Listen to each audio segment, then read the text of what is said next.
Hello दोस्तों, free Indian coaching में आप सभी का स्वागत है। तो इस वीडियो में हम लोग कक्षा 11वीं का इकोनॉमिक्स यानी कि अर्थशास्त्र का पेपर पूरा सॉल्व देखने वाले हैं। इस वीडियो में आपको सभी प्रश्नों के आंसर बताए जाएंगे। तो अपनी उत्तर पुस्तिका को निकाल लीजिए और साथ में लिखते जाइए, ठीक है। तो चलिए स्टार्ट करते हैं प्रश्न क्रमांक 1 से। तो इसके पहले यदि आप चैनल पर नए हो तो इसे जल्दी से सब्सक्राइब कर लीजिए, साथ में बेल आइकन जरूर प्रेस करें। और यदि आप राजनीति का पेपर का सॉल्यूशन देखना चाहते हो तो इस वीडियो के बाद आप डिस्क्रिप्शन में लिंक दी गई है, उस पर क्लिक करके देख सकते हो। तो चलिए स्टार्ट करते हैं। तो देखिए, एक आप बी सेट देख रहे हैं। देखिए यहाँ पर ध्यान से अपना पेपर एक बार मिला लीजिए कि आपका बी सेट है और यहाँ पर 182 इसका कोड होगा, क्योंकि एमपी बोर्ड ने इस बार 5 पेपर जारी किए हैं तो इसका कोड अलग अलग होता है हर डिस्ट्रिक्ट में, तो आपको ध्यान रखना है, ठीक है। तो चलिए स्टार्ट करते हैं प्रश्न क्रमांक 1 से। तो यहाँ पर प्रश्न क्रमांक 1 में सही विकल्प दिए गए हैं, जिसमें से फर्स्ट दिया गया है सांख्यिकी गणना का विज्ञान है, किसका कथन है। तो यहाँ पर बताना है ए एल बाउले का कथन है। इसके बाद है प्रमाप विचलन हमेशा परिकलित किया जाता है तो माध्य से किया जाता है, तो इसका आंसर आप लगा दीजिए। इसके बाद है फिशर का सूचकांक कहलाता है तो आदर्श सूचकांक कहलाता है। इसके बाद है भारत में नीति आयोग कब बना था। तो 1 जनवरी 2015 में नीति आयोग बना था। इसके बाद प्रश्न क्रमांक 5 है जो प्राकृतिक पर्यावरण का अंग है, तो यहाँ पर उपयुक्त सभी हो जाएगा, ठीक है। अब बढ़ते हैं प्रश्न क्रमांक 2 की तरफ। तो प्रश्न क्रमांक 2 में रिक्त स्थान पूछे गए हैं, तो देख लीजिए। फर्स्ट पूछा गया है द्वितीय समंग खाली स्थान नहीं होते हैं, तो यहाँ पर इसका आंसर होगा मौलिक। क्या होगा, यहाँ पर आपको लिखना है मौलिक, इस प्रकार आपको लिख देना है, ठीक है। इसके बाद देखिए सेकंड वर्ग अंतराल 15 से 20 का मध्य बिंदु कितना होगा। तो 15 से 20 का आपको यहाँ पर मध्य बिंदु बताना है, तो कितना होगा, यहाँ पर होगा 17.5 होगा इसका मध्य बिंदु, ठीक है। मध्य बिंदु बताना है, वर्ग अंतराल इसके बीच में का मध्य बिंदु, तो कितना होगा 17.5 होगा ना इसका। इसके बाद खालिस्तान को परिक्षेपण का सर्वोच्च माना जाता है, तो इसका आंसर क्या हो जाएगा, मानक विभाजन, ठीक है। इसके बाद कृषि क्षेत्र में खालिस्तान बेरोजगारी पाई जाती है, तो कौन सी बेरोजगारी पाई जाती है, मौसमी, ठीक है।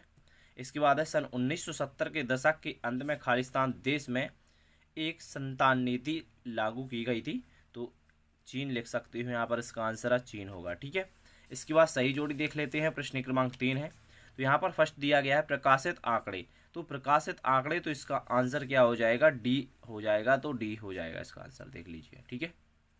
इसके बाद है संचय आवृत्ति, तो फिर इसका आंसर क्या होगा, संचय आवृत्ति माध्यिका होगा।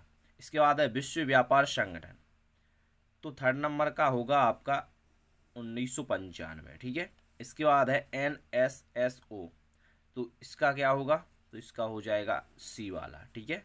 इसके बाद सार्क, तो इसका हम बी से लगा देंगे क्योंकि बी ही बचा है अब। तो इस प्रकार आपकी सही जोड़ी भी कंप्लीट हो जाएंगी। अब हम प्रश्न क्रमांक 3 देखते हैं। तो ये रहा आपका प्रश्न क्रमांक 4, ठीक है। 3 तो हो गया ना। प्रश्न क्रमांक 4 है सत्य सत्य पूछे गए हैं इसमें, जिसमें से फर्स्ट आपका सत्य हो जाएगा। इसके बाद में जो सेकंड है वो असत्य होगा। इसके बाद में थर्ड वाला सत्य होगा और दोनों जी आप असत्य लगा दीजिए, ठीक है। तो इस प्रकार आपके सत्य सत्य हो गए। अब यहाँ पर आपको एक शब्द या एक वाक्य में आंसर बताना है, जिसमें दिया गया है भारत में जनगणना कितने वर्षों में होती है। तो यहाँ पर आपको लिख देना है कि 10 वर्ष में होती है, ठीक है। तो यहाँ पर 10 वर्ष लिखना है कि 10 वर्षों में होती है, ठीक है। और निम्नलिखित श्रृंखला को अवरोही क्रम में लिखना है, यानी कि पहले सबसे बड़ा अंक आएगा, यहाँ पर जो संख्या दी गई पहले सबसे बड़ी, फिर उससे छोटी, फिर उससे छोटी, तो इस प्रकार लिखना है। तो यहाँ पर देखिए इसको आपको अवरोही क्रम में लिखना है, तो यहाँ पर इसका आंसर आएगा पहले तो सबसे बड़ी 516 आएगी, फिर उससे छोटी आएगी 20, फिर उससे छोटी 19 आएगी, फिर उससे छोटी 18 आएगी, फिर उससे छोटी 17 आएगी, ठीक है। फिर उससे छोटी 17 के बाद 13 दिया गया है, 13 के बाद 3 दिया गया है, 3 के बाद 2 दिया गया है। यहाँ पर जो संख्या दिख रही हैं इन्हीं का अवरोही क्रम लिख दिया है यहाँ पर। अब भारत में कौन कौन सी अर्थव्यवस्था को अपनाया गया है। तो कृषि अर्थव्यवस्था को अपनाया गया है भारत में, कृषि अर्थव्यवस्था, आप इस प्रकार लिख दीजिए, ठीक है। तो यहाँ पर अर्थ व्यवस्था लिखना है, ठीक है। तो इस प्रकार आपको लिख देना है। इसके बाद है बफर स्टॉक किसे कहते हैं, तो इसकी परिभाषा आप लिखिए। आपातकालीन स्थिति में वस्तु की कमी को भरने के लिए वस्तुओं का स्टॉक करना ही बफर स्टॉक कहलाता है। ठीक है, देखिए इस प्रकार आपातकालीन स्थिति में वस्तु की कमी को भरने के लिए वस्तुओं का स्टॉक करना ही बफर स्टॉक कहलाता है। ठीक है, इसके बाद है लास्ट वाला है, आबादी की दृष्टि से विश्व का कौन सा देश सबसे बड़ा है? तो यहाँ पर चीन हो जाएगा। इसका आंसर क्या हो जाएगा? चीन हो जाएगा। अब देखते हैं प्रश्न क्रमांक 6 से। अब देखिए प्रश्न क्रमांक 6 में पूछा गया है प्रश्नावली किसे कहते हैं? तो इसका आंसर अब यहाँ से देखिए आपको क्या करना है, जल्दी से अपनी उत्तर पुस्तिका में सभी आंसर लिखते जाना है। देखो आप स्क्रीनशॉट ले वो तो दिक्कत होगी आपको लिखने में, इसलिए आप तुरंत लिखते जाएं। ठीक है, तो चलिए प्रश्न क्रमांक 6 से स्टार्ट कीजिए लिखना। ठीक है, तो जल्दी प्रश्न क्रमांक 6 का आंसर आप डाल लीजिए, प्रश्न क्रमांक 6 का उत्तर। अब इसका हम आंसर बताते हैं आपको, तो लिखिए जल्दी से। यहाँ से आपको यहाँ तक लिख लेना है। ठीक है, चाहो तो आप यहाँ तक भी लिख सकते हो, तो इतना पूरा भी आप लिख सकते हो। तो इसे जल्दी से नोट कीजिए, वीडियो को यहाँ पर आप थोड़ा रोक लीजिए, फिर इसके बाद में कंप्लीट होते ही क्वेश्चन आगे आपको फिर चला देना है वीडियो। ठीक है, इसके बाद इसका सेकंड यानी कि कह सकते हो प्रश्न क्रमांक 7 है, सहसंबंध का अर्थ लिखिए। यहाँ पर आपको सहसंबंध का अर्थ लिखना है 2 नंबर में, तो जल्दी से नोट कीजिए, यहाँ पर दिया हुआ है, इतना आप लिख लीजिए। ठीक है, यहाँ से लेकर आपको पूरा समझा देना है। ठीक है, तो इनको लिख लीजिए आप यहाँ तक लिख लीजिए। ठीक है, और चाहो तो आप यहाँ तक भी लिख सकते हो, यहाँ तक लिख लीजिए, तो यहाँ तक ठीक रहेगा। तो आप यहाँ से यहाँ तक पूरा आंसर लिख लीजिए जल्दी से। इसके बाद इसका नेक्स्ट क्वेश्चन देखते हैं, प्रश्न क्रमांक 8। तो यहाँ पर आपको प्रश्न क्रमांक 8 का हम अथवा बताएंगे। ठीक है, जिसमें निर्देशांकों की कोई 2 विशेषताएं लिखना है आपको। तो यहाँ से आप कोई 2 विशेषताएं लिख लीजिए, दिख रही होगी आपको, 3-4 विशेषताएं दिख रही होगी, तो इनमें से आप 2 विशेषताएं कोई भी लिख लीजिए। ठीक है, इसके बाद प्रश्न क्रमांक अगला देखते हैं, जो कि है 9, हरित क्रांति क्या है? तो इसका आंसर लिख लीजिए आप। तो लिखिए जल्दी से, हरित क्रांति से क्या आशा है या हरित क्रांति क्या है? तो 4 लाइन है जो कि आप जल्दी से इसको लिख लीजिए। ठीक है, और अच्छे से लिखना है, प्रश्न क्रमांक अच्छे से डालना है, प्रश्न को एक बार अच्छे से देखते जाइए, उसी का उत्तर है कि नहीं तभी लिखिए आप, क्योंकि वार्षिक का पेपर है तो ध्यान से देखते जाइए, क्योंकि एमपी बोर्ड ने इस बार 5 सेट जारी किए हैं, तो कुछ क्वेश्चन आगे पीछे हो जाते हैं कुछ सेटों के, तो क्वेश्चन मिलाते जाइए और आंसर लिखते जाइए। इसके बाद है प्रश्न क्रमांक 10। तो प्रश्न क्रमांक 10 में वायु प्रदूषण का मुख्य स्रोत क्या है? ठीक है, तो इसका आंसर देखते हैं। तो देख लीजिए प्रश्न क्रमांक 10 का ये रहा आंसर, तो जल्दी से इसको नोट कर लीजिए आप अपनी उत्तर पुस्तिका में, और अच्छे से लिखना है आपको, थोड़ी अच्छी राइटिंग में लिखना है, जैसा कि आप यहाँ पर देख सकते हो, इसी प्रकार आपको लिख देना है। ठीक है, ताकि पूरे मार्क्स मिलें आपके। इसके बाद प्रश्न क्रमांक 11 देखते हैं। प्रश्न क्रमांक 11 में देखिए पूछा गया है, अथवा इसका हम बताएंगे आपको प्रश्न क्रमांक 11 का, जिसमें प्रश्नावली तथा अनुसूची में अंतर लिखना है आपको। तो देखिए ये रहा आंसर, तो इसको आप जल्दी से नोट कर लीजिए, प्रश्नावली और अनुसूची में अंतर लिखना था, तो जल्दी से लिख लीजिए। इसी प्रकार आपको ब्रैकेट बनाना है, यानी कि तालिका बनाना है आपको इस प्रकार। ठीक है, और अच्छे से लिख देना है। इसके बाद हम नेक्स्ट क्वेश्चन देखते हैं, जो कि प्रश्न क्रमांक 12 है। तो प्रश्न क्रमांक 12 का अथवा का आंसर आपको बताएंगे, तो लिख लीजिए प्रश्न क्रमांक 12 का अथवा का उत्तर। ठीक है, संगणना विधि के गुण लिखो। ठीक है, तो जल्दी से इनको भी नोट कर लीजिए आप। ठीक है, यहाँ पर दिए गए हैं, देख सकते हो आप, तो ये सभी गुण जो यहाँ पर दिए गए हैं, तो सभी को जल्दी से नोट कर लीजिए आप। ठीक है, दिख रहा है ना, अच्छे से देख लीजिए एक बार ध्यान से, और सभी को नोट कर लीजिए, यानी कि अपनी उत्तर पुस्तिका में इनको जल्दी से लिख लीजिए। अब इसके बाद हम नेक्स्ट क्वेश्चन की ओर बढ़ते हैं, प्रश्न क्रमांक 13 है। अब हम यहाँ पर प्रश्न क्रमांक 13 का अथवा का आंसर बताएंगे। बहुलक के कोई 3 गुण लिखिए। ठीक है, तो बहुलक के आपको कोई 3 गुण लिखना है, और 3 मार्क्स का क्वेश्चन, तो जल्दी से लिख लीजिए। यहाँ पर दिए गए हैं बहुलक के गुण। अब बहुलक को देखिए भूस्टैटिक भी कहते हैं, तो बहुलक है, जो बहुलक के आपको यहाँ पर कोई 3 गुण यहाँ पर लिख देना है। 4 दिए गए हैं लेकिन 3 लिखना है, चाहो तो आप 4 भी लिख सकते हो, तो जल्दी से लिख लीजिए। इसके बाद हम प्रश्न क्रमांक 14 देखते हैं। तो प्रश्न क्रमांक 14 में देखिए क्या पूछा गया है, विश्व व्यापार संगठन के प्रमुख उद्देश्य क्या हैं? तो इसका आंसर देखिए, ये रहा आंसर, तो इसको जल्दी से नोट कीजिए, लिख लीजिए। ठीक है, और देखिए यहाँ तक आपको लिखना है विश्व व्यापार संगठन तक। इसके बाद में यहाँ पर 2 लाइनें कटी हुई हैं। इसके बाद आपको संगठन के बाद का से लिखना स्टार्ट करना है और लास्ट तक आप लिखते जाइए। ठीक है, वीडियो को रोक रोक कर लिखते जाइए। अब हम नेक्स्ट क्वेश्चन की ओर बढ़ते हैं। तो प्रश्न क्रमांक 15 है। अब प्रश्न क्रमांक 15 का हम अथवा यहाँ पर आंसर बताएंगे आपको, जिसमें सांख्यिकी के प्रमुख कार्यों को लिखना है यहाँ पर, और 4 मार्क्स का क्वेश्चन है। तो देखिए सांख्यिकी के यहाँ पर 2 कार्य दिए गए हैं, 2 कार्य लिखिए, लेकिन यहाँ पर देखिए 1 2 3 कार्य दिए गए हैं। तो आप जल्दी से तीनों को लिख लीजिए, और क्वेश्चन में भी आपको 3 कार्य लिख देना है। और इतना लिखने के बाद आप एक आध बुक देख लीजिए, आपके पास जो भी बुक या फिर गाइड होगी, तो उसमें से 1 2 गुण और लिख देना है, क्योंकि 4 मार्क्स का क्वेश्चन है तो अच्छे से लिखना है। ठीक है, इसके बाद प्रश्न क्रमांक 16। ठीक है, तो इसका आंसर आपको मैं अगले वीडियो में एक बता दूंगा। और प्रश्न क्रमांक 17 देखते हैं आप। प्रश्न क्रमांक 17 है, कृषि भारतीय अर्थव्यवस्था की रीढ़ की हड्डी होती है, क्यों? या फिर इसका एक अथवा दिया गया है। तो मैं यहाँ पर आपको अथवा वाला आंसर बताने वाला हूँ प्रश्न क्रमांक 17 का, जिसमें औद्योगिक नीति संकल्प 1956 के क्या उद्देश्य थे, तो उद्देश्य बताना है।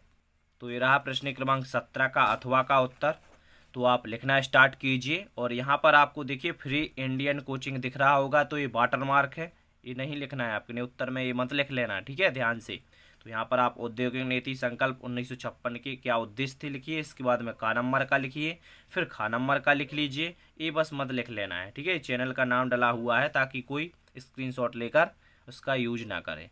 ठीक है, नंतर कई लोग क्या करते हैं कि वीडियो अपना खुद का बना लेते हैं स्क्रीनशॉट लेकर, वो अपना कंटेंट खुद का नहीं बनाते हैं, तो इसीलिए आपको लिखा गया है यहाँ पर। ठीक है, तो इसका आंसर आप लिखते जाइए, आपको इससे कोई मतलब नहीं है, अब आप तो अपना आंसर देखते जाइए। ठीक है, चलिए इसके बाद नेक्स्ट क्वेश्चन प्रश्न क्रमांक 18 है। अब इसमें आपसे पूछा गया है भारत में आर्थिक सुधार क्यों प्रारंभ किए जाते हैं। तो अपने एक बार क्वेश्चन पेपर में देख लीजिए, आपका यही क्वेश्चन है, तो इसका आंसर देखते हैं। तो लिखना स्टार्ट कीजिए, बड़ा क्वेश्चन है थोड़ी, तो जल्दी से आप लिखते जाइए। ठीक है, वीडियो को रोक रोक कर आप लिखते जाइए। इसमें 5 पॉइंट दिए गए हैं, तो 5 लिखना है, क्योंकि दीर्घोत्तरीय प्रश्न है, तभी आपको पूरे मार्क्स दिए जाएंगे। ठीक है, तो लिखते जाइए, वीडियो को रोक रोक कर लिखना है लेकिन। ठीक है, तो इसके बाद हम नेक्स्ट क्वेश्चन की ओर बढ़ते हैं। प्रश्न क्रमांक 19 है। तो प्रश्न क्रमांक 19 का यहाँ पर हम अथवा का आंसर बताएंगे, जिसमें पूछा गया है किसी व्यक्ति के लिए कार्य के दौरान प्रशिक्षण क्यों आवश्यक होता है। तो इसका आंसर देख लीजिए, ये रहा प्रश्न क्रमांक 19 का अथवा। तो इसका आंसर आप जल्दी से अपने उत्तर पुस्तिका में लिख लीजिए। ठीक है, तो लिखते जाइए, वीडियो को रोक रोक कर आपको लिखना पड़ेगा। ठीक है, इसके बाद प्रश्न क्रमांक 20 देखते हैं। प्रश्न क्रमांक 20 में पूछा गया है पर्यावरण प्रदूषण के विभिन्न प्रकारों का यहाँ पर आपको वर्णन करना है। ठीक है, तो लिखना स्टार्ट कीजिए यहाँ से। ठीक है, वही क्वेश्चन है, प्रदूषण के प्रकार का वर्णन करना था, तो पहले आप प्रदूषण से आशय भी लिख लीजिए साथ में। इतना लिखने के बाद इसका प्रकारों का वर्णन भी आपको करना पड़ेगा, तो देख लीजिए, ये रहा। तो लिखते जाइए, सभी पॉइंट आपको लिखना है जी, सभी 1 2 3 4 जो कि दिख रहे होंगे आपको, तो सभी लिख लीजिए यहाँ तक। ठीक है, 4 तक, तो यहाँ तक आप सभी को जल्दी से लिख लीजिए। इसके बाद अगला क्वेश्चन देखते हैं। तो प्रश्न क्रमांक 21 है। तो प्रश्न क्रमांक 21 का हम अथवा वाला देखेंगे। ठीक है, तो इसका आंसर देखिए आप, ये रहा, जल्दी से आप लिख लीजिए प्रश्न क्रमांक 21 का अथवा का उत्तर। ठीक है, इसी प्रकार अपने पेपर में डाल देना है प्रश्न क्रमांक 21 का अथवा का उत्तर। ठीक है, ऐसा ही करना है ताकि पेपर चेक करने वाला समझ जाए कि एक उसका उत्तर है। ठीक है, तभी आपको पूरे मार्क्स दिए जाएंगे। तो ध्यान रखना है, वार्षिक बोर्ड है और आपका, तो ध्यान से पेपर करना है।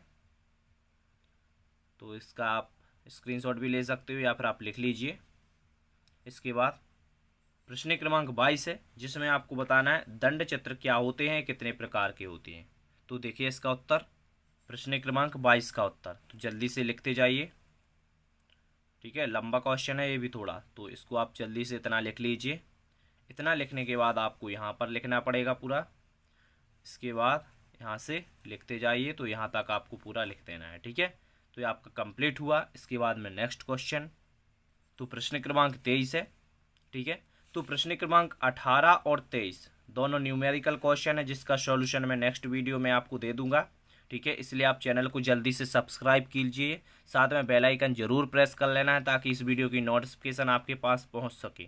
ठीक है, तो इन दोनों का न्यूमेरिकल क्वेश्चन है जो कि मैं आपको सॉल्व करके बताऊंगा। ठीक है, तो प्रश्न क्रमांक 24 का आंसर देखते हैं। तो चैनल को सब्सक्राइब जरूर कीजिए और टेलीग्राम पर भी जुड़ जाइए, हो सकता है मैं वहाँ पर इसका सॉल्यूशन अपलोड कर दूँ, तो ध्यान से आपको सब्सक्राइब जरूर कर लेना है। और यहाँ पर देखिए प्रश्न क्रमांक 24 का हम अथवा बताएंगे, जिसमें यहाँ पर इसका आंसर आपको बताया जाएगा। तो देखिए यहाँ पर प्रमा प्रचलन के कोई 3 गुण दिए गए हैं, लेकिन आपको 5 लिखना है, तो 3 आप यहाँ से लिख लीजिए, 3 और एक 4 दिया गया है। ठीक है, यहाँ पर 4 गुण दिए गए हैं, 1 2 3 4, लेकिन आपको 5 लिखना है, तो 4 तो ए लिख लीजिए और एक और आपको लिखना पड़ेगा, तो आप अपनी बुक को खोल कर देख लीजिए। ठीक है, या आपके पास कुछ भी गाइड वगैरह होगी तो उसमें देख लीजिए, शिवलाल वगैरह की या नवबोध की होगी, तो 4 तो इसमें से आप जल्दी से इनको लिख लीजिए। ठीक है, इसके बाद प्रश्न क्रमांक 25 देखते हैं। तो प्रश्न क्रमांक 25 में पूछा गया है भारतीय अर्थव्यवस्था का ब्रिटिश साम्राज्य के 5 हानिकारक प्रभाव लिखना है। तो देखिए लिखना स्टार्ट कीजिए। ठीक है, ब्रिटिश शासन का भारतीय अर्थव्यवस्था पर प्रभाव। ठीक है, तो यही प्रभाव है, तो इनको आप जल्दी से नोट कर लीजिए, अपनी उत्तर पुस्तिका में सभी को लिखते जाइए। ठीक है, सब कुछ यहाँ पर दिया हुआ है, आपको बस लिखना बस है। तो 6 के 6 पॉइंट आप लिख लीजिए ताकि आपको पूरे मार्क्स दिए जाएँ। इसके बाद प्रश्न क्रमांक 26 है, लास्ट क्वेश्चन है। तो चलिए इसका आंसर देख लेते हैं। वैश्वीकरण एक चेतावनी है, किस प्रकार है समझाइए। 5 मार्क्स का क्वेश्चन है, तो आपको अच्छे से लिखना है, अच्छी राइटिंग में लिखना है, और जल्दी से लाइक कर दीजिए वीडियो को, और अपने दोस्तों में यार से ज़्यादा शेयर जरूर करना है, क्योंकि बहुत मेहनत से इसका सॉल्व मैंने बनाया है। ठीक है, इसका सॉल्यूशन का आपको यूट्यूब पर वीडियो मुश्किल से मिलेगा शायद, क्योंकि इसका सॉल्यूशन अभी तक किसी ने नहीं बनाया पूरा। तो ये रहा भैया आंसर, तो इसको आप जल्दी से वीडियो को रोक कर लिखते जाइएगा। ठीक है, प्रश्न क्रमांक 26 का उत्तर है, तो ध्यान से अच्छे से लिखना है जैसा कि यहाँ पर लिखा हुआ है, तो लिखते जाइए। ठीक है, और वीडियो को लाइक भी कर दीजिए, और अपने दोस्तों में यार ज़्यादा से ज़्यादा इसे शेयर करें ताकि वो भी अपना पेपर अच्छे से सॉल्व कर चुके, यानी कि कर लें। ठीक है, वार्षिक का पेपर है, तो आपको अच्छे से सॉल्व करना है, भले ही ओपन बुक है लेकिन चेक तो वो अच्छे से होगा, तो आपको अच्छे से करना पड़ेगा। तो इस प्रकार आपका ये पेपर कंप्लीट हुआ, तो जल्दी से सब्सक्राइब जरूर करें। Thank you. राजनीति का पेपर देख सकते हो आप, स्क्रीन पर दिख रहा है। Okay, thank you.